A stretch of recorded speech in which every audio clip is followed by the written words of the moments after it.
17 তারিখ পর্যন্ত যেটা গেল, I was feeling so helpless. তারপর ধরেন আরেকটা জিনিস, আমি যখন ভিডিও ডকুমেন্টস গুলো পাচ্ছিলাম, একটা সবচেয়ে বড় বদমাইশি রাজনীতি ওই সময় যেটা হয়েছে আওয়ামী লীগ দল হিসেবে, আওয়ামী লীগের তরফ থেকে, যে ভিডিওটা অনলাইনে চলে আসছে সাথে সাথে ওটাকে আপনার কি বলে, এটা হচ্ছে গিয়ে এডিট করা ভিডিও, একদম ওরা ক্যাম্পেইনিং এ চলে গেছে। এটা ওদের একদম পলিটিক্যাল স্ট্র্যাটেজি ছিল। যত খুন খারাপের ভিডিও, যত মেরে ফেলার, হত্যার ভিডিওগুলো অনলাইনে অ্যাভেলেবল ছিল, সব হচ্ছে ওরা একদম গণহারে বলা শুরু করলে যে এগুলি এগুলি আসলে এডিট করা ভিডিও, এটা স্প্যাম, এগুলি ভুয়া ভিডিও।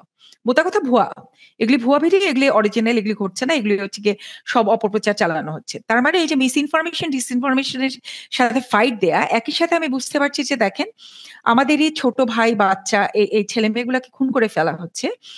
সেই সাথে আপনি মেন্টাল ট্রমাটা দেখেন, আমার এই হত্যাটার অ্যাকনোলেজমেন্ট খুঁজতে হচ্ছে। একদিকে রাষ্ট্রযন্ত্র, রাজনৈতিক দল রাষ্ট্রযন্ত্রকে ব্যবহার করে গণহারে মানুষ মেরে ফেলছে, আবার এই মানুষ মেরে ফেলাটা কমপ্লিটলি ডিনাই করে যাচ্ছে। ডিনাইং এর পলিটিক্সটা আপনি দেখেন যে ইটস কমপ্লিটলি ইগনোর করে যাচ্ছে, নাও কোনো মানুষই মারা হচ্ছে না, এগুলি প্রোপাগান্ডা, এগুলি হচ্ছে প্রোপাগান্ডা ভিডিও ছাড়া হচ্ছে।